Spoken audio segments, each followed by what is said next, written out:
Bismillahirrahmanirrahim. Alhamdulillahirabbil alamin wassalatu wassalamu ala sayyidil mursalin nabiyyina Muhammadin wa ala alihi wa ashabihi wa man tabi'ahum bi ihsanin ila yaumiddin. Allahumma 'allimna ma yanfa'una wanfa'na bima 'allamtana wa zidna 'ilman wa 'amalan ya rabbal alamin.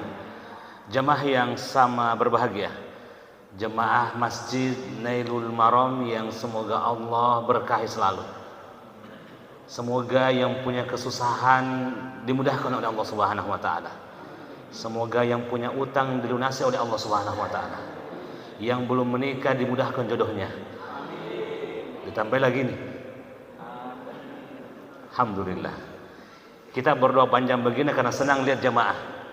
Ya, senang melihat jamaah, senang melihat bagaimana antusias bahwa negeri Konoha yang katanya lagi tidak baik-baik saja, alhamdulillah kalau kita lihat di Nailul Maram baik-baik saja.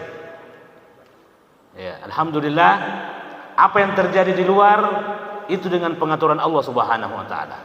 Apa yang terjadi sekarang tidak keluar dari pengaturan Allah Subhanahu wa taala.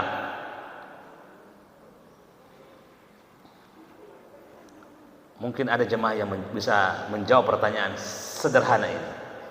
Kalau ditanya, Ki, apa makhluk Allah yang pertama kali Allah ciptakan?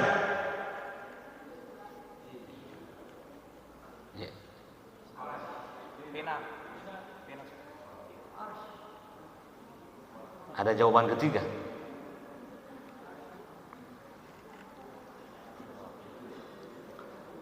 Sambil saya menunggu jawaban, masih ada kesempatan untuk searching di Google.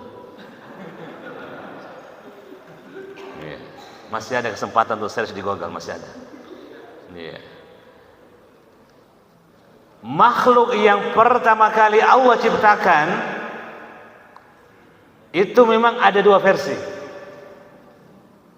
Satu, makhluk yang Allah pertama ciptakan sebelum menciptakan langit, sebelum menciptakan bumi, menciptakan manusia, menciptakan apa yang antara langit dan bumi, menciptakan malaikat. Sebelum semua itu Allah menciptakan dua makhluk yang paling pertama.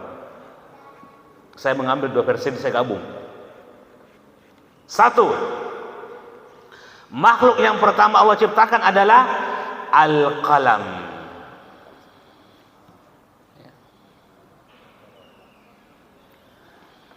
Al-Qalam. Apa itu Al-Qalam ya mas kalian?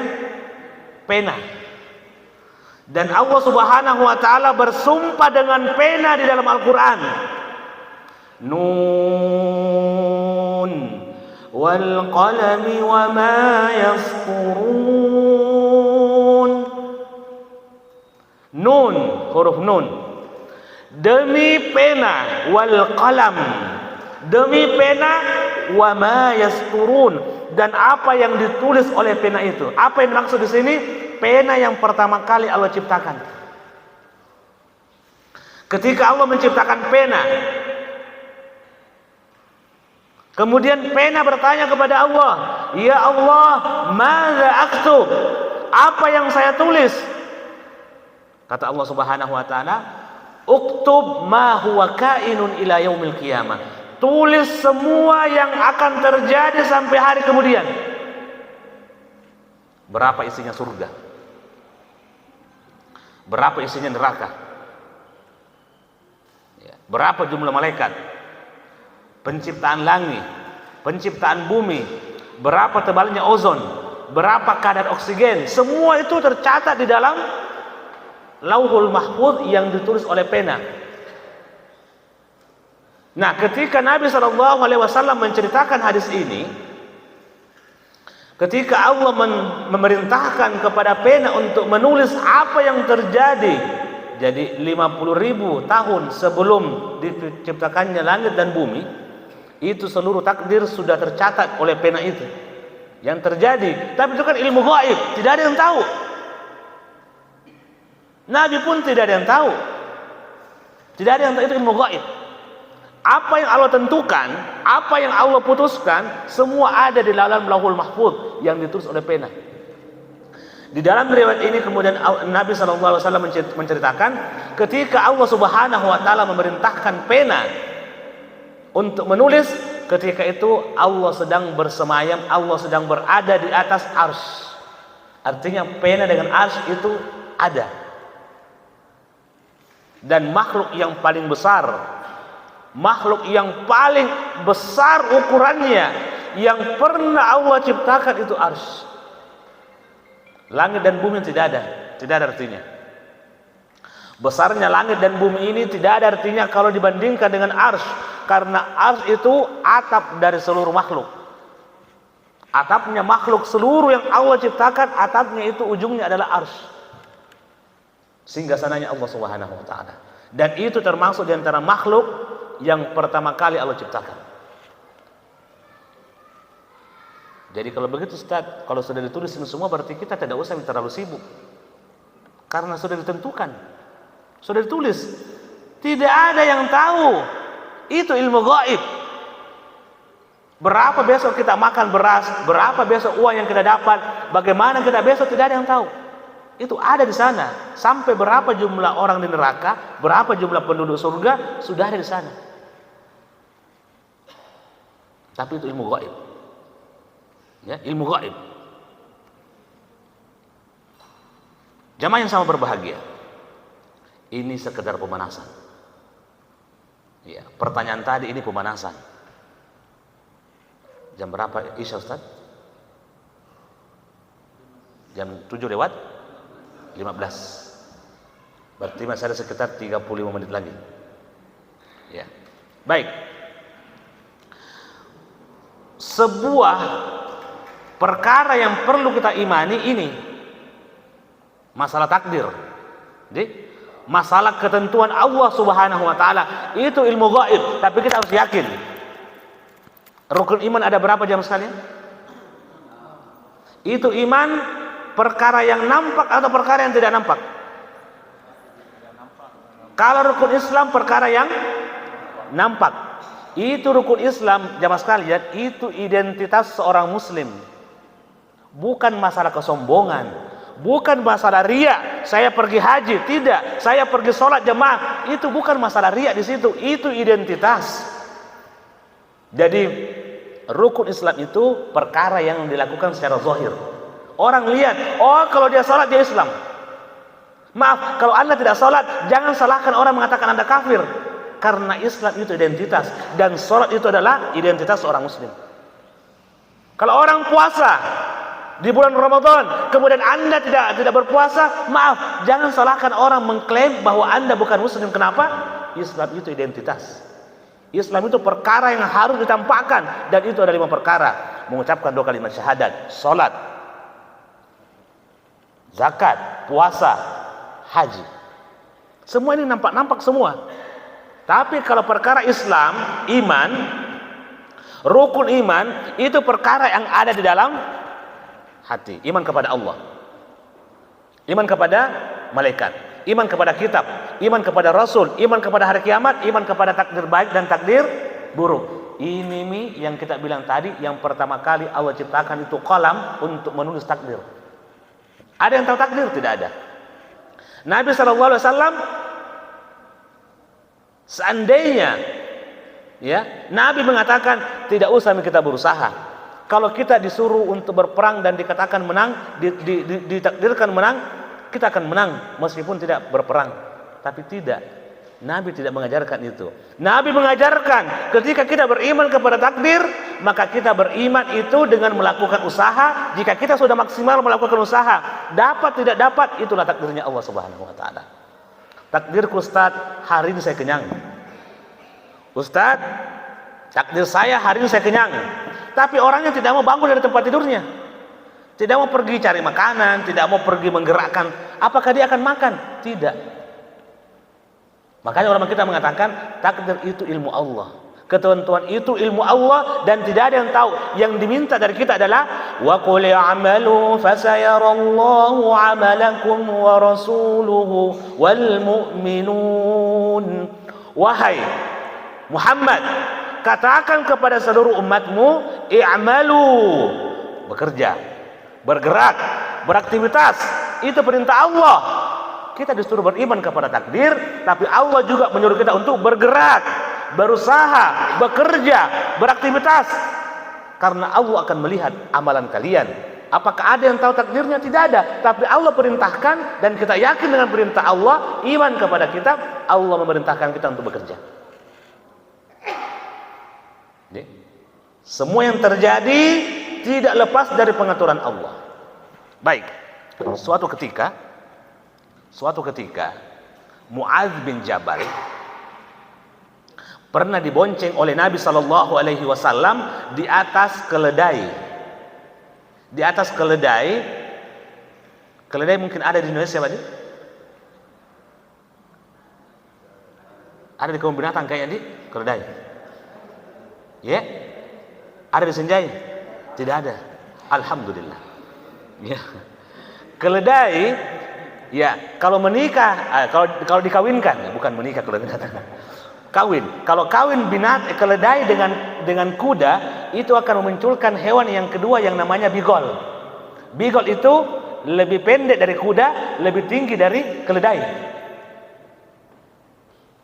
Jadi keledai kalau dinaiki itu kaki sampai di tanah. Sampai di tanah. Suatu ketika Nabi Shallallahu Alaihi Wasallam pernah membonceng sahabat Mu'adz bin Jabal, ya, di atas keledainya Nabi Shallallahu Alaihi Wasallam, ya, dan keledai ini memiliki nama Ufair. Ufair. Dan ini sunnahnya Nabi Shallallahu Alaihi Wasallam, kalau punya barang, punya binatang, itu dikasih nama. Jadi kalau ada ayam tak, ada sapi tak, kasih nama. Mungkin ada yang punya sapi di sini, ada yang temin namanya. Ya. Itu di antara sunnahnya Nabi. Kalau ada barang-barang misalnya dikasih nama. Ya, ini juga untanya Nabi itu kasih nama Ufair. Ya. Ada kerbau pusta. Karena dia warna hitam, ku kasih nama Labolong. Nah, itu intinya kasih nama. Itu di antara sunnahnya, kasih nama yang bagus. Ya, nama yang bagus. Ya, yuqalu lahu Ufair. Keledai ini diberi nama oleh Nabi Ufair, dan Nabi membonceng Mu'adz bin Jabal. Mu'adz bin Jabal dibonceng oleh Nabi Sallallahu Alaihi Wasallam. Kemudian sambil berjalan keledai itu, Nabi bertanya kepada Mu'adz bin Jabal, "Ya Mu'adz, wahai Mu'adz, atadri ma haqqullahi 'alal ibad?" Mu'adz, dengarkan baik-baik, pasang telingamu. Kutanya aku dulu ini. Apakah kau tahu, wahai Mu'adz, apa haknya Allah kepada hamba? Apa haknya Allah dari seluruh hamba-hamba yang diciptakan? Kata Mu'adz, Allahu wa rasuluhu a'lam. Allah yang tahu itu ya Rasulullah. Ya, berkatalah Nabi sallallahu alaihi wasallam, haqqullahi 'alal ibad, haknya Allah atas seluruh hamba adalah an ya'buduhu wa la yusyriku bihi syai'a. Haknya Allah ini, Allah meminta hak dari hamba, apa itu?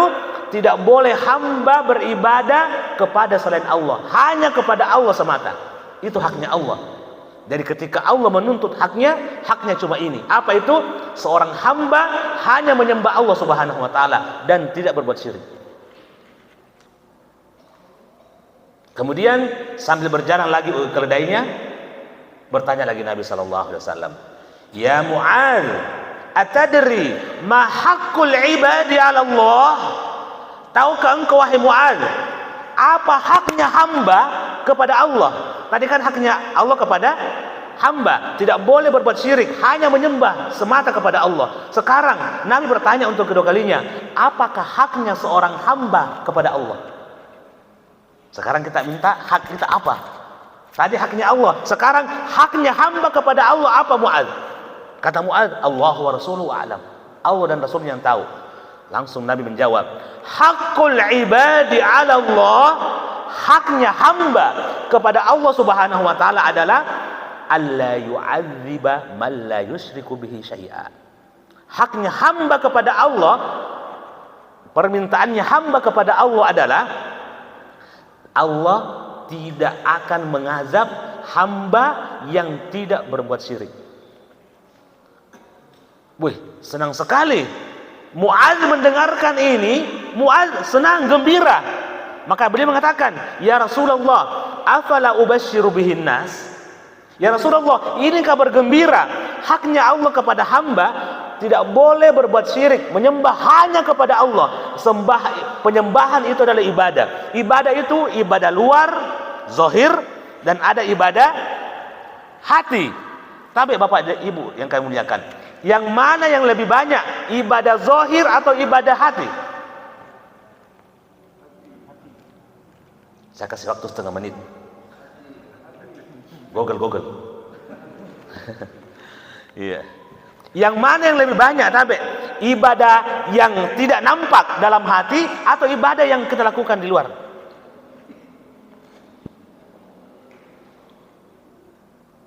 Hadiahnya ya, yang dekat-dekat jawabannya air minum. Ya. Tapi kalau kita melihat jenis-jenis ibadah, sepertinya ini ibadah hati jauh lebih banyak daripada ibadah zahir. Orang kalau duduk tadi, orang kalau duduk dia bisa bertafakur tanpa menggerakkan hatinya, tanpa menggerakkan tangannya. Ya, bertafakur, kemudian dia mencoba untuk merenungi, dia menumbuhkan rasa takut kepada Allah, dia bertawakal. 1 menit, 1 detik mungkin bisa digabungkan beberapa ibadah. Tapi kalau kita ibadah zahir, salat saja. Tidak bisa salat sambil melakukan yang lain, tidak. Jadi ibadah hati itu sepertinya lebih banyak daripada ibadah zahir. Baik. Ya. Masalah penghambaan, masalah ibadah, jadi ada ibadah zahir, ada ibadah batin, ibadah dalam hati, ya, yang tidak nampak. Ini ibadah yang dalam hati, ini yang bahaya. Karena kadang kita tidak bisa tahu. Kalau orang sujud menghadap kuburan, itu salah, kelihatan. Langsung ditendang. Terlalu kasar juga. Langsung dikasih tahu, tidak boleh menghadap kuburan. Sujud. Kelihatan salahnya. Tapi kalau orang salah dalam masalah ibadah hatinya, tidak kelihatan. Nah, ini yang bahaya. Makanya ibadah hati itu perlu diperbaiki. Kenapa? Karena kalau salah, orang susah memperbaiki. Karena tidak dilihat. Orang kalau salah, sholatnya ditegur. Datang suatu ketika, salah seorang sahabat sholat di depan Nabi.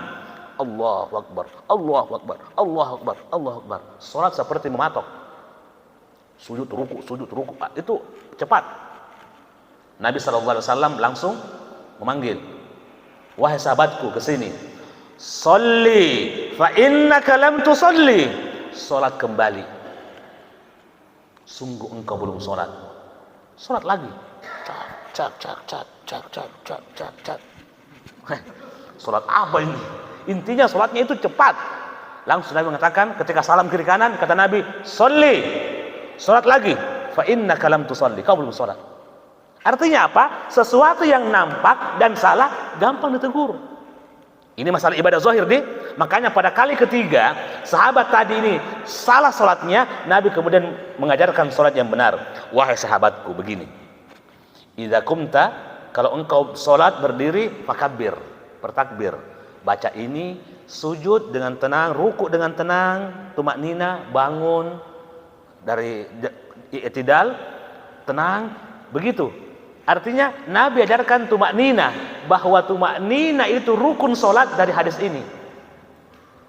Tapi tumaknina itu rukun solat karena dari hadis ini. Karena Nabi mengatakan, ulang solatmu karena kamu belum solat. Kenapa? Karena dia terburu-buru. Solat berdiri, biarkan dulu tulang kembali ke tempatnya baru ruku.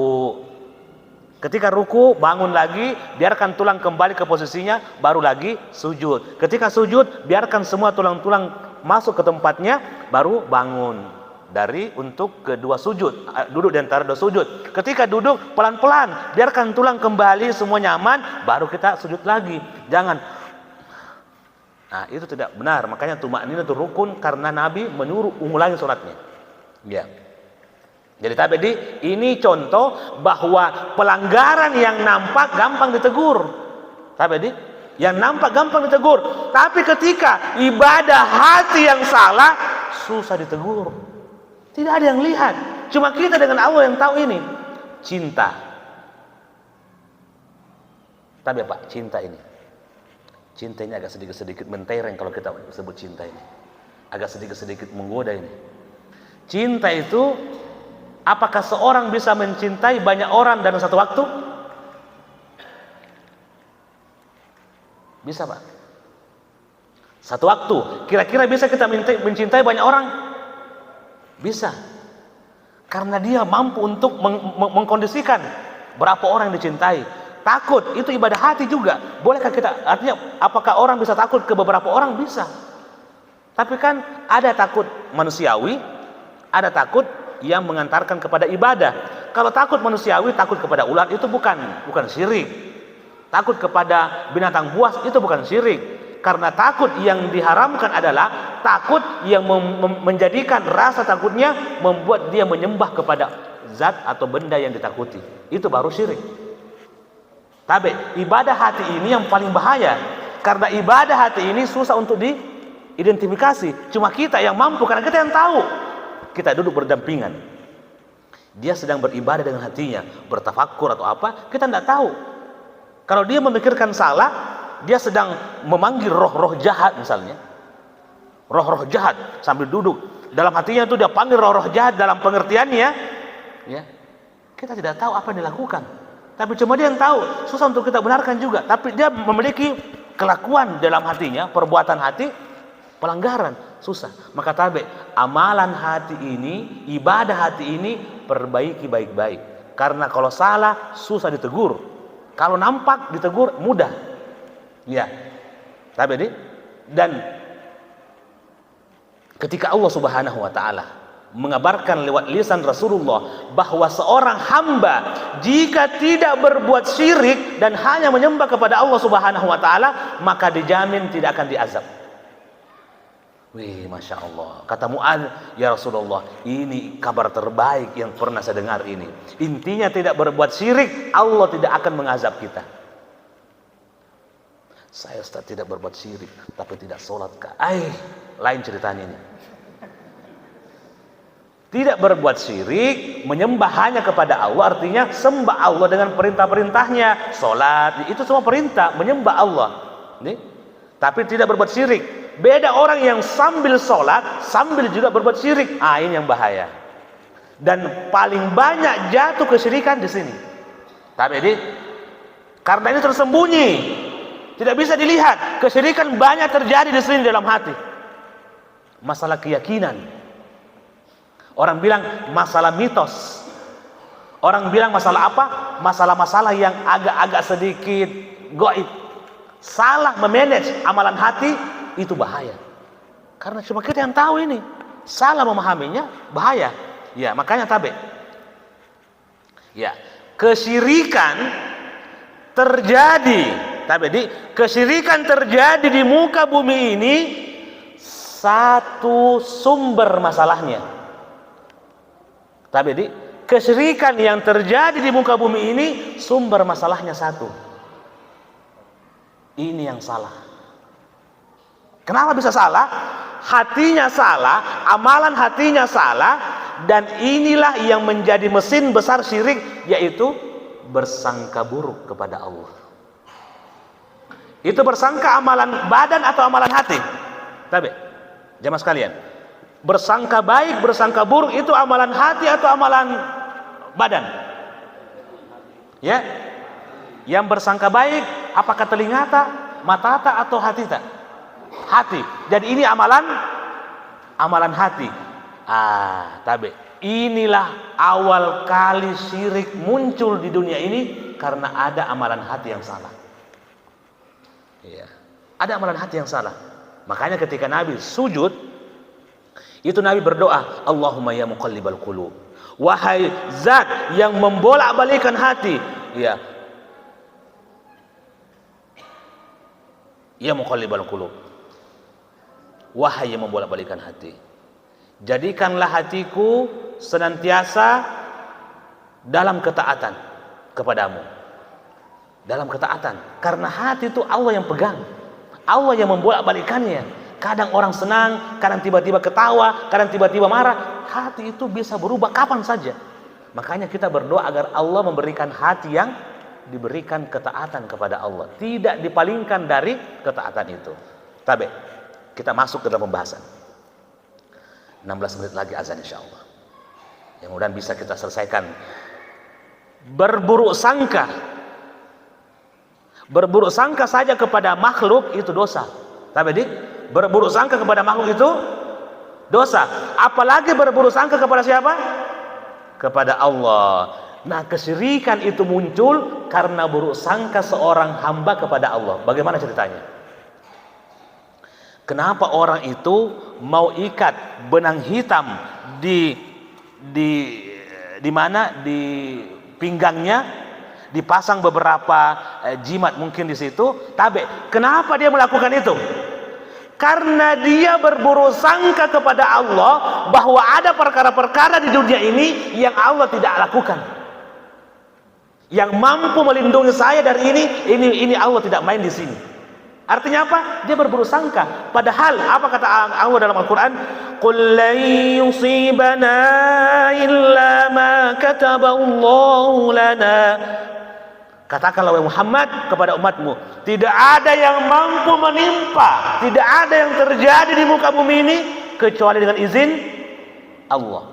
وَمَا تَسْقُطُ مِنْ وَرَقَةٍ إِلَّا يَعْلَمُهَا وَلَا حَبَّةٍ فِي ظُلُمَاتِ الْأَرْضِ وَلَا رَطْبٍ وَلَا يَابِسٍ إِلَّا فِي كِتَابٍ مُبِينٍ.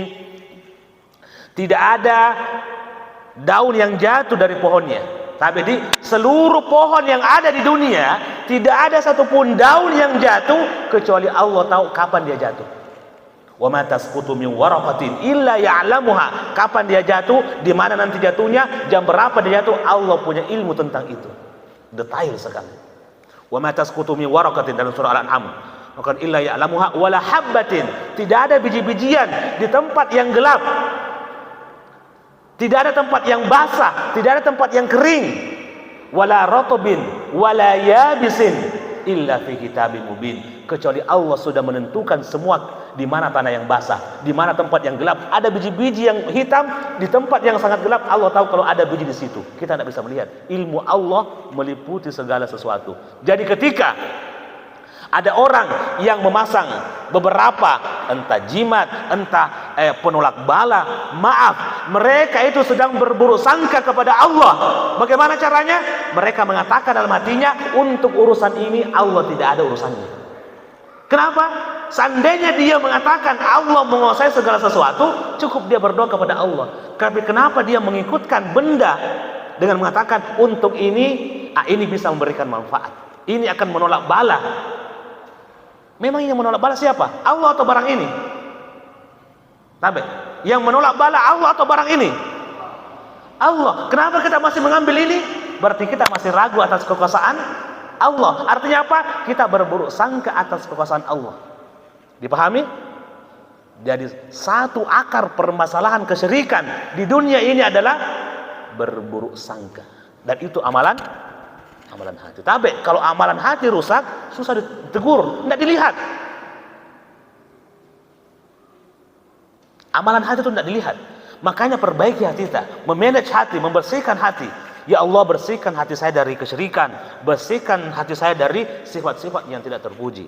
Orang sombong, orang hasad. Tapi orang yang hasad, yang iri, itu tidak kelihatan, susah ditegur. Kenapa? Dalam hatinya. Tapi nanti muncul tindakan keluar, baru kita bisa tegur. Tapi ketika rasa iri itu sedang mendidih, kita tidak bisa lihat dan tidak bisa ditegur. Cuma dia dan Allah yang tahu. Jadi amalan hati, ibadah hati itu perkara yang bahaya. Dan dari amalan hati itulah kesyirikan ada di muka bumi. Karena apa? Merasa bahwa Allah tidak ikut mengatur dalam beberapa hal. Ada pernikahan, ada acara besar, kita panggil orang-orang yang pintar sebagai penolak bala. Maaf, kita sedang berburuk sangka kepada Allah. Yang mampu menolak bala, yang mampu menyukseskan sebuah acara itu Allah, bukan orang itu. Kapan kita mempercayai bahwa ada campur tangan orang itu menolak bala, menjauhkan bahaya dari tempat acara? Kita sedang berburuk sangka kepada Allah. Kita mengatakan bahwa seakan-akan kita mengatakan untuk bahaya ini Allah tidak ada urusannya. Ini orang yang punya urusan. Itu buruk sangka kepada Allah.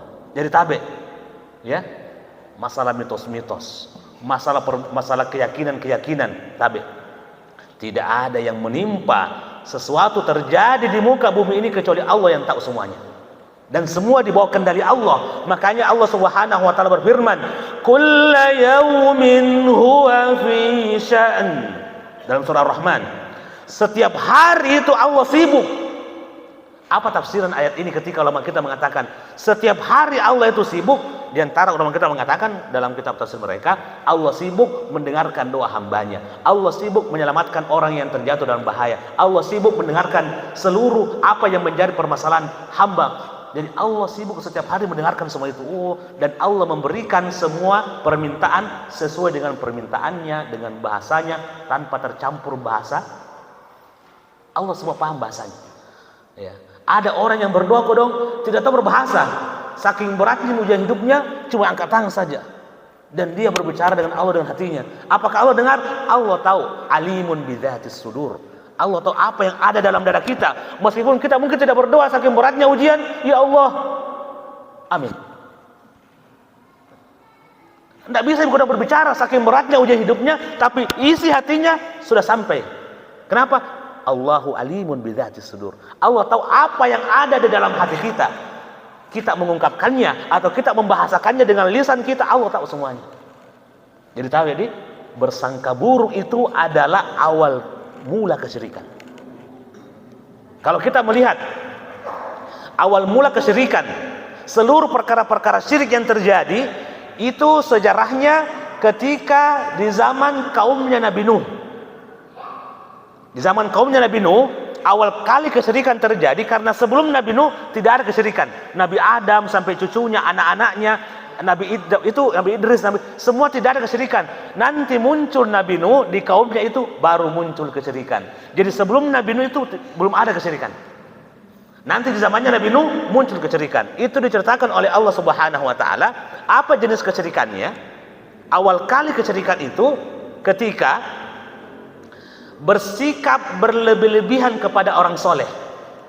Jadi ada kaumnya Nabi Nuh, orang soleh di zamannya, bagus sekali, namanya Wad, Suwa', Yaguth, Ya'uq dengan Nasr. Ini nama-nama orang soleh. Makanya Allah menceritakan dalam surah Nuh, wa qalu la tadharunna alihatakum wa la tadharunna waddan, wad wala suwa'an, suwa' nama-nama orang soleh ini, wala Yaguth, ya, wa Ya'uq nama orang soleh, wa Nasra. Ini 5 orang soleh itu disenangi oleh kaum Nabi Nuh. Ketika mereka meninggal, datang setan mengatakan seperti ini, bagus dibuat itu patung, ya, orang soleh itu supaya diingat kebaikannya. Kalau kita lihat patung orang soleh itu semangat beribadah karena orang soleh. Awal-awalnya belum disembah patung itu. Meninggal generasi pertama yang tadi tidak menyembah, datang generasi kedua, kenapa ada patung ini? Kayaknya bagus-bagus patung ini, kayaknya ada kelebihannya. Setan masuk. Mulailah kemudian dia melebih-lebihkan, ini punya kelebihan, ini mampu memberikan keselamatan. Kenapa? Ada buruk sangka kepada Allah bahwa untuk menolak bala ini patung luar biasa ini. Setan boleh masuk. Padahal seluruh urusan ini Allah mengatur. Tidak mungkin urusan ini lepas dari kehendak Allah. Semua pasti Allah mengatur. Jadi kalau kita mempercayai barang tertentu, mempercayai hari-hari sial tertentu, maaf, tidak ada yang membuat sial, tidak ada yang membuat bahaya, tidak ada yang mendatangkan mudarat kecuali siapa? Allah. Bukan hari itu, bukan karena hari Selasanya, bukan karena kita masuk di lorong ini, tidak, maaf. Itu semua hal-hal yang perlu kita bersihkan dari hati ini. Kalau kita begitu berarti kita sedang berburuk sangka kepada Allah. Kita tidak yakin Allahu ala kulli syai'in qadir. Allah Maha Kuasa atas segala sesuatu. Artinya tidak ada yang lepas. Mudarat, bahaya, semua Allah kuasai. Jadi kapan kita meragukan kekuasaan Allah dengan minta tolong orang-orang pintar, maaf, Anda berbuat syirik karena Anda meragukan kekuasaan Allah di muka bumi ini.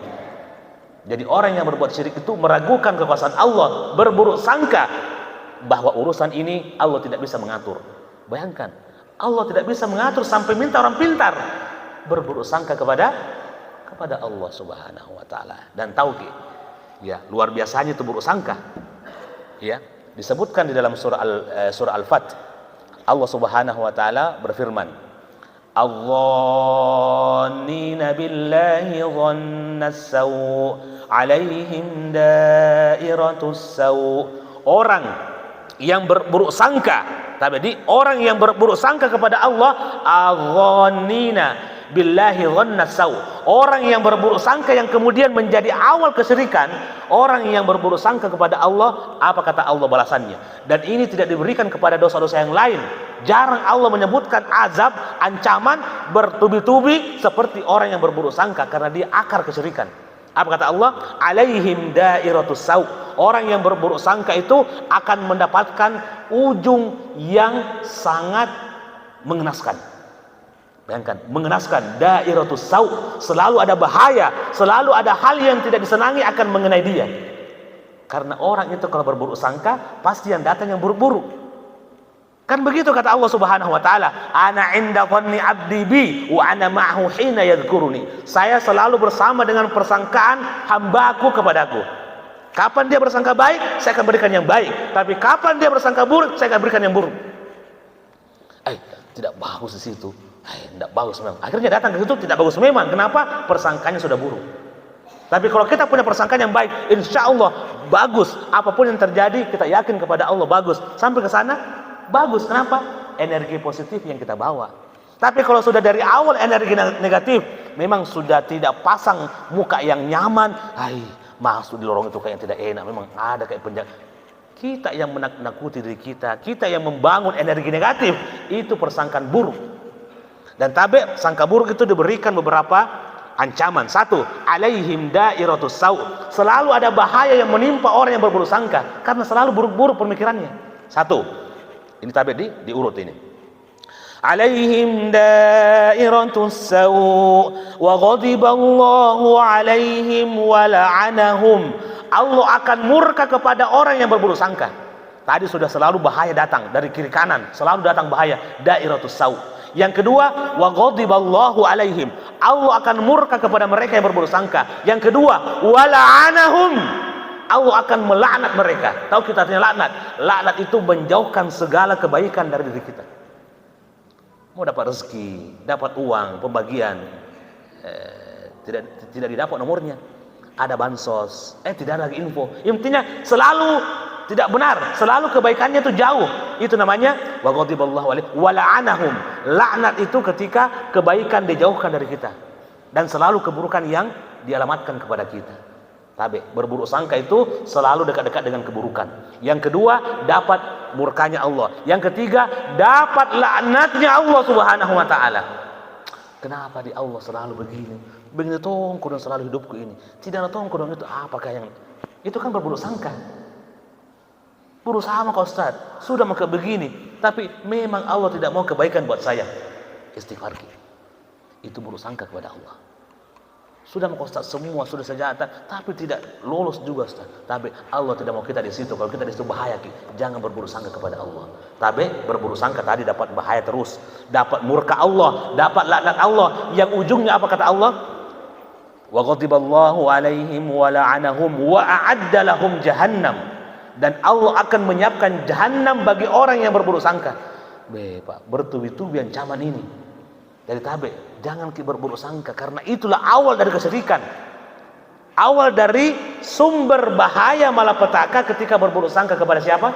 Kepada Allah Subhanahu wa taala. Tapi Pak, kalau sudah mungkin berusaha maksimal mungkin urusan tak, sudah telepon kiri kanan, sudah mengusahakan, tapi juga tidak jadi urusannya, tabe berbaik sangka kepada Allah. Ada hal yang Allah tidak mau dari situ. Jika kita diperlihatkan ujung daripada urusan kita, sudah kita akan memuji Allah.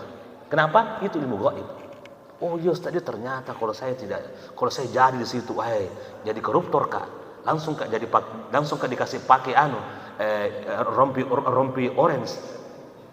Alhamdulillah Ustaz, tidak jadi bupati kak, tidak jadi ini kak. Mungkin kalau saya di situ, saya orang pertama yang ditangkap KPK di kabupaten ini. Karena artinya berbaik sangka gitu. Karena kapan kita berburuk sangka itu akan menarik seluruh keburukan. Alaihim dairatus sau. Keburukan itu datang dari mana saja. Ada murka Allah, ada laknat Allah, dan jahanam menunggu kita. Ya, ini barangkali jamaah sekalian, ya, yang bisa kami sampaikan. Ya, waktu saya sudah tidak lama lagi masuk. Ya, sekedar mengingatkan. Kalau kita memurnikan ibadah hanya kepada Allah, tapi malas-malas mungkin sholat sunat, malas-malas mungkin bersedekah, malas-malas ya, ada aja sempat, tapi kadang tidak terlalu rajin. Tapi satu catatan, jangan berbuat syirik. Karena Allah punya jaminan, haknya hamba kepada Allah satu, selama dia tidak berbuat syirik, Allah tidak akan mengazab dia. Tidak akan mengazab. Ya, mungkin kita bukan juga orang yang rajin-rajin sholat malam, tapi satu, kita menjaga agar kita tidak terjatuh ke dalam kesyirikan. Dan kesyirikan yang paling besar di sini ibadah hati. Entah itu riya, mau dipuji, mau pujian manusia, tidak mau juga pujian manusia, mau juga pujian Allah. Itu artinya mempersekutukan Allah, menggabungkan makhluk pada hal-hal yang menjadi hak-haknya Allah. Itu namanya syirik. Tapi di sini Pak jamaah sekalian, ibadah hati perlu untuk kita minta kepada Allah agar diberikan kekuatan untuk menjadikan hati ini bersih. Ya. Semoga apa yang kami sampaikan ya, bisa menjadi pengingat kita kembali bahwa jangan kita ini memoles ibadah zahir, tapi kita meninggalkan ibadah batin. Ibadah takut hanya kepada Allah, cinta hanya kepada Allah, tawakal hanya kepada Allah. Semua itu ibadah hati, dan itu yang akan menyelamatkan kita. Makanya Allah mengatakan, illa man atallaha biqalbin salim. Yang selamat pada hari kemudian adalah orang yang datang dengan apa? Qalbun salim, hati yang bersih. Apa itu hati yang bersih kata ulama kita? Ya, salimun minasyirki wa salimun minasyubuhati wa syahwat. Hati yang akan selamat pada hari kemudian adalah hati yang bersih dari syirik. Kenapa disebutkan qalbun salim? Karena ini hati ketika berhadapan dengan Allah, ini yang akan memancarkan apakah benar atau tidak amalan kita. Karena pada hari kemudian ini mulut ditutup. Yang berbicara apa? Tangan. Wa tukallimuna aydihim wa tashhadu arjuluhum, dan kaki bersaksi, dan seluruh kulit-kulit kita ini akan bersaksi di hadapan Allah. Makanya dalam sebuah ayat dikatakan, wa qalu li juludihim lima syahidtum alaina. Berkata orang-orang di hari kemudian, wahai kulit, kenapa engkau bicara hari ini? Kenapa engkau bersaksi hari ini? Ini kulit. Ya, kaum perempuan mungkin ini yang paling sering pakai skincare. Kita kasih pelembab, kita kasih skincare yang paling bagus, tapi ini kulit akan bersaksi di hadapan Allah. Wa qalu li juludihim lima syahidtum alaina. Qalu, berkatalah kulit. Ini kulit akan bicara, Pak. Mulut ditutup. Nakhtimu ala afwahihim. Di hadapan Allah mulut tidak boleh bicara. Yang bersaksi yang bicara di hadapan Allah tangan yang bicara. Kaki bersaksi. Kulit bicara, kulit ini Pak, tidak ada dari tubuh kita ini kecuali kulit. Semua akan bicara di hadapan Allah. Wa qalu li juludihim lima syahidtum alaina. Qalu, berkata kulit, antaqana Allahu allazi antaqa kulla syai'. Hari ini Allah akan membuat bicara segala sesuatu yang Allah kehendaki. Dulu kulit tidak bisa bicara, tidak punya mulut, tapi hari ini Allah berkehendak, kulit pun bicara. Ini kulit apa begini-begini, dia akan bicara nanti nih. Jadi jangan melakukan maksiat selama ada kulit tak. Bagaimana caranya Ustaz? Dikuliti itu baru kita bermaksiat. Jadi silahkan bermaksiat, yang penting kulit tidak melihat. Bagaimana caranya Ustaz? Kita bermaksiat dengan tangan, bermaksiat dengan ini, semua ada kulitnya. Itulah kenapa kulit berkata, antaqanallahu allazi antaqa kulla syai' wa huwa khalaqakum. Ya. Allah akan membuat seluruh yang tidak bisa berbicara, berbicara. Tapi yang bisa berbicara ditutup, mulut ditutup. Karena ini paling banyak janji-janji manisnya ini. Ya, ini yang paling banyak janji manisnya mulut ini.